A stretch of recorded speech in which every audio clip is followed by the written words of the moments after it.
In those moments, we humans can get our collective acts together. We can do some amazing things. On December 25th, 2004, one of the greatest achievements of mankind began to come together. It was on that day, in that moment, that the Huygens spacecraft separated from the Cassini probe and began its 22-day unguided descent onto the ice moon, Titan. It was the first time that a spacecraft had landed in the outer solar system, and to this day, the Huygens lander has successfully completed the farthest landing from our sun. 27 nations contributed to the design and engineering of the Cassini and Huygens probes, and 17 contributed actual hardware. It was a true international endeavor, and to this day stands as one of the greatest engineering achievements of mankind, ranked right up there with the landing on the moon and the placement of the James Webb Telescope. Not since those defining events have humans achieved such an extraordinary goal. It all began on October 15, 1997, when a Titan 4B Centaur spacecraft lifted off from Cape Canaveral and would catapult the Cassini probe and the piggybacking Huygens lander on a journey of more than 7 years and cross more than 1.6 billion kilometers, sending the probe across regions of the inner and outer solar system, beyond the asteroid belt and the mighty planet Jupiter, all the way to the incredible ringed world that is Saturn.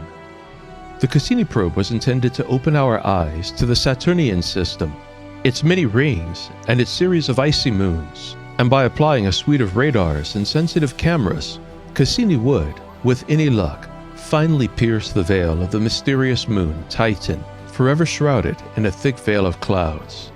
Titan is the second largest moon in our solar system, second only to Callisto, and 40% the diameter of Earth.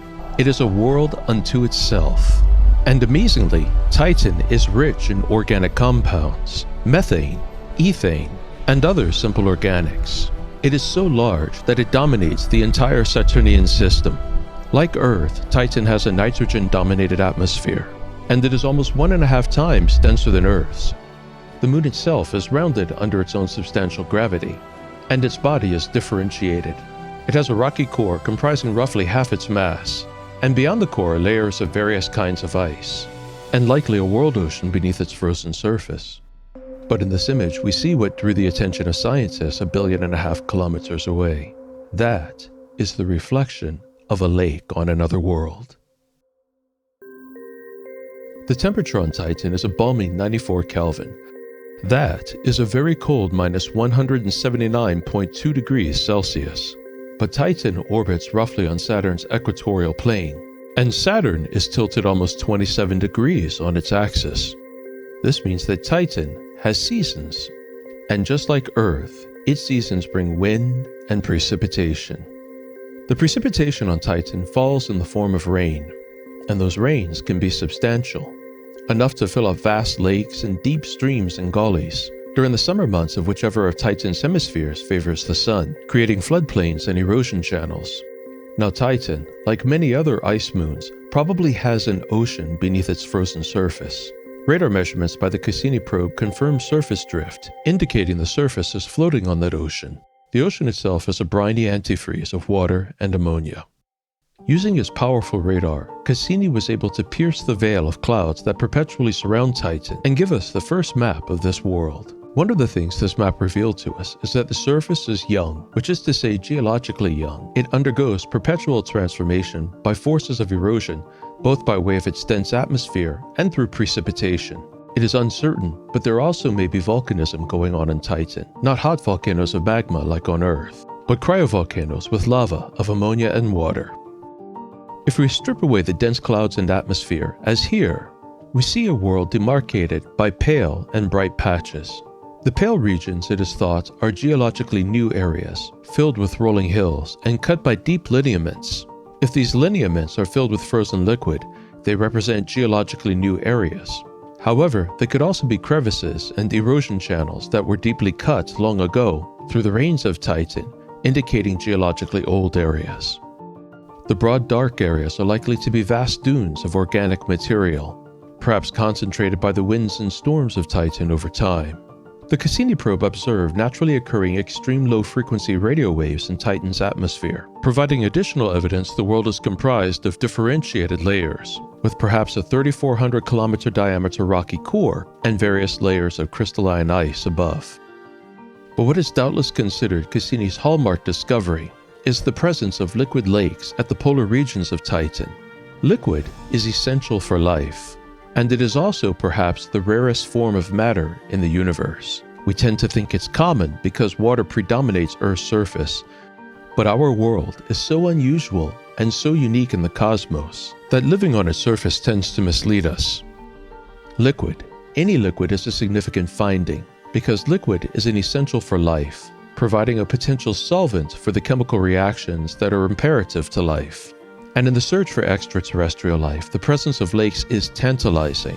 But it should be noted, these are not water lakes. The polar lakes revealed here with considerable precision by Cassini's powerful radar are comprised of methane and ethane, oily substances like natural gas.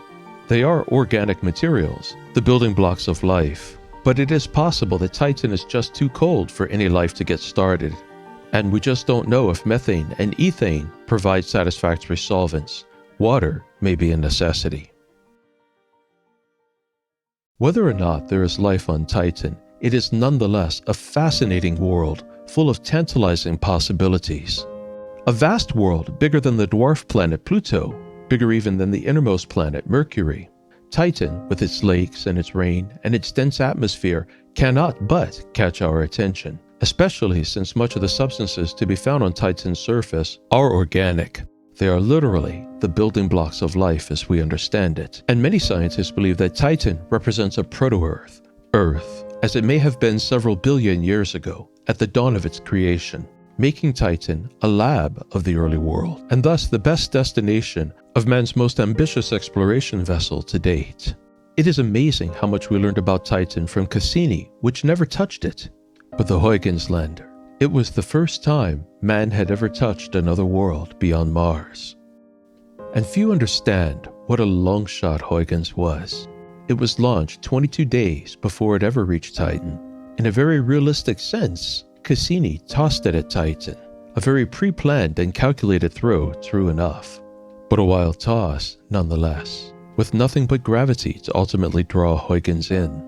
From the time Huygens touched Titan's atmosphere, it fell roughly 2.5 hours, and in that time opened man's eyes for the first time in history to the cloud-veiled surface of Saturn's mysterious moon. You are seeing what Huygens recorded here. We are observing the descent of Huygens through a camera facing the direction of descent. Now, Titan gets only 1% as much light as that which reaches Earth, and the heavy cloud cover filters out much of that, so the light that you are seeing is much amplified.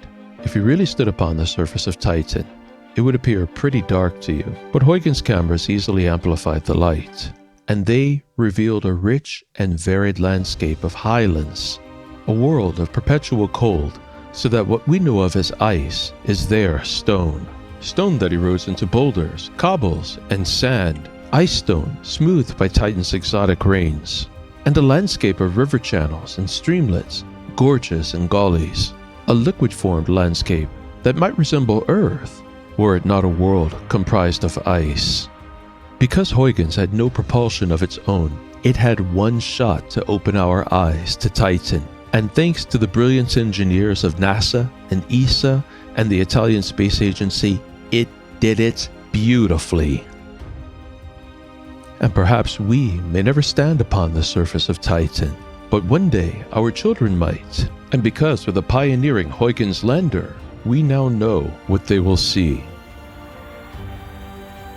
Dazzling to think all this illumination opened up to us one ordinary day in 1997. Billion-mile trek to Saturn. Pitch program. That was the moment 27 nations brought together the best of humanity to touch the sky.